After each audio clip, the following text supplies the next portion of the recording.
With the iPad 9, Apple released the newest version of their cheapest tablet recently. Compared to its predecessor, not much has changed at first sight, but on the inside, there's an important change because now it's faster than premium tablets from Samsung.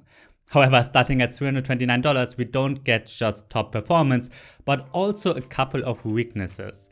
I'm NJ from mynexttablet.com, and in this iPad 9 review, you will learn everything you need to know about this tablet.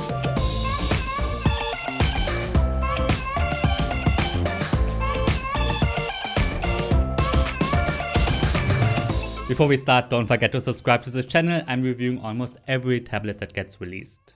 Let's start this review with the performance because that's the biggest change with the iPad 9. The Apple A13 processor is running inside now together with 3GB of RAM and a 64 or 256GB internal storage. Yes, there's no 32GB version anymore, that's great. You can get it with 4G LTE as well. In both Geekbench 5 and the 3D Mark Wildlife test, the iPad 9 is more powerful than the Samsung Galaxy Tab S7. That's very impressive because this affordable mid-range tablet is more powerful than the fastest Android tablet on the market today. It's quite a bit faster than the iPad A2, but the iPad Air, iPad Mini and Pro remain more powerful. Because of its A13 chipset, the iPad 9 is the best gaming tablet of this price class.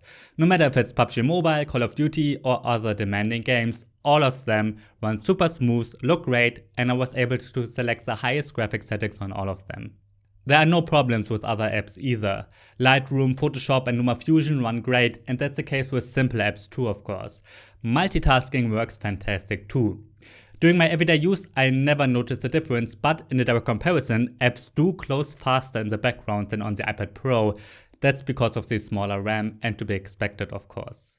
The display of the iPad 9 is 10.2 inches in size and it's an IPS screen with wide viewing angles and a brightness of 500 nits. That's fantastic, especially for its price. It's brighter than almost every Android tablet. The colors look great and it's great to watch movies with. Contrast and saturation are very good too. With 2160 by 1620 pixels, the resolution is high enough so that everything looks sharp. But let's stop with the praise and get to the major weaknesses. The display of the iPad 9 continues to be not laminated. That means there's a visible air gap between the touchscreen and the IPS layer. You can especially see it when you know about it, but also when working with the Apple Pencil. This air gap is not a huge problem, but it's noticeable and it bothers me. I showed this iPad 9 and its predecessors often to normal people, you know, the ones that are not geeky and have nothing to do with tech, and they always said they love the screen, even in a comparison with the iPad Pro. So I guess it's just a problem for us tech nerds. The two speakers are not ideal either. They are placed on one of the shorter sides and they are stereo speakers, of course, but when watching a movie in landscape orientation, the sound comes from one side only, so that you don't really notice a real stereo separation. Well, that's because the sound is coming from just one side. Yes, this is not a major problem either, but it's something I always immediately notice. Besides that, the sound is fantastic. Not on the same level as the iPad Pro, but really good for its price class. The tablet supports the same first generation Apple Pencil as its predecessors. It means that it's the only tablet left that works with the old stylus. All other recent tablets support the Apple Pencil too. However, there are no major feature differences. The first Apple Pencil is not charged inductively, instead you just plug it into the lightning connector of the tablet. The stylus reacts fast and is very precise. It's not perfect, however, which is not because of the pen itself, but because of the screen. As I said, the display is not laminated, and that's why it looks like you're not touching the screen directly with the tip of the pen. It can also sometimes look like the writing is lagging behind the pen a bit because we're getting a standard 60Hz screen instead of a 120Hz one, but that's common and normal in the mid-range. On the software side, the Pencil is well supported. I'm mentioning it in almost all my iPad reviews, but the scribble feature is cool and really useful. You can use handwriting in every standard text field. And the Apple Notes app is great too, and there are tons of apps inside the App Store that work well with the pen. Regarding the design and build quality, nothing has changed compared to the iPad 7 and 8. As usual, we're getting a full metal body that's well built and is 7.5mm thin. It weighs 487 grams. Sadly, for 2021, the design looks pretty old. That's because the basic design has almost not changed at all since the very first iPad. We get huge screen bezels, especially on the top and bottom. It continues to feature a physical home button with an integrated fingerprint scanner called Touch ID. That one works very well. There's no micro SD card slot, but we do get a standard 3.5mm audio jack. Sadly, Apple continues to use the old Lightning connector here. I guess that's great if you're an iPhone user and want to use the same accessories, but I would prefer the USB-C port of all the other iPads because it allows you to connect more accessories. On the back, there's an 8-megapixel camera, which is not outstanding but takes solid photos and videos. The 12-megapixel ultra wide-angle camera is a new one. It's the same webcam Apple uses in the iPad Pro and iPad Mini. It's very, very wide angle and has a cool center stage feature. It means that when having a video chat, it's zoomed in a bit and follows you around if you move. The iPad 9 supports the same Apple Smart Keyboard as its two predecessors and the very first iPad Pro. It's a traditional keyboard cover that's connected magnetically, and folded up it protects the screen. The back is not protected though. Folded out, you can use the keyboard and prop it up at one angle.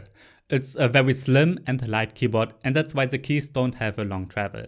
So it's not as comfortable as the Apple Magic Keyboard, but it's fine for occasional use. I think it's a good compromise between comfort and portability. If you want to get lots of work done with the iPad, I suggest you get a standard desktop class keyboard, especially if you're a student or so. These are well supported using Bluetooth, and you can get great third-party keyboards from Logitech and others as well. The iPad 9 ships with iPad A13, so that's the newest version of Apple's operating system. And regarding this, Apple is excellent. Even very old iPads get updated for a long time, and that means they're longer up to date than all Android tablets. I know someone who still uses the iPad 6, and sure, the battery life is not as long anymore, but it continues to be a solid iPad. With iPadOS 15, Apple introduced a couple of new features. There's a new multitasking button at the top now, which allows you to open two apps in a split screen view fast. You can put widgets everywhere on the home screen now, and for the first time, there's an app library. That means you don't have to put all apps onto the home screen anymore. You can learn more about iPadOS 15 in my iPad Pro review. In my battery test, the iPad 9 got a runtime of 6 hours, just like the iPad Mini. For this, I'm always looping an HD video at maximum brightness on YouTube. So, that's the end of my Apple iPad 9 review. Is it a good tablet? Well, it's not perfect, but for many, it can be a perfect choice, especially if you want to save some money and want to get as much performance for your money as possible. The value here is excellent. I also think it's the best gaming tablet in its price class.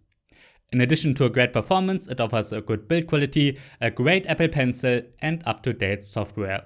I also feel like iPads have a longer life than many Android tablets, mostly because of those updates. While the screen is good overall, I wish it would be laminated because this is a downside. Otherwise, it would have been unbeatable. The old design with its thick bezels is not ideal either, but I think most could live with that. Let's look at some alternatives. A very interesting one is the Xiaomi Pad 5. While its processing power is not as good, it features a modern design, great speakers with real stereo separation, and a fully laminated screen. We even get a 120Hz panel. However, I guess it won't be updated as long. If you want to stick with Apple, the iPad Air is the best next alternative. In real life, I don't think you will notice much of a performance difference. However, the iPad Air offers a more modern design, a fully laminated screen, it supports the Apple Pencil too, and the sound does come from two sides. I also love its USB-C port. Alright, that's the end of my review of the Apple iPad 9. If you have any questions, write them down below. I'm Angel from mynexttablet.com. Thanks for watching and see you next time.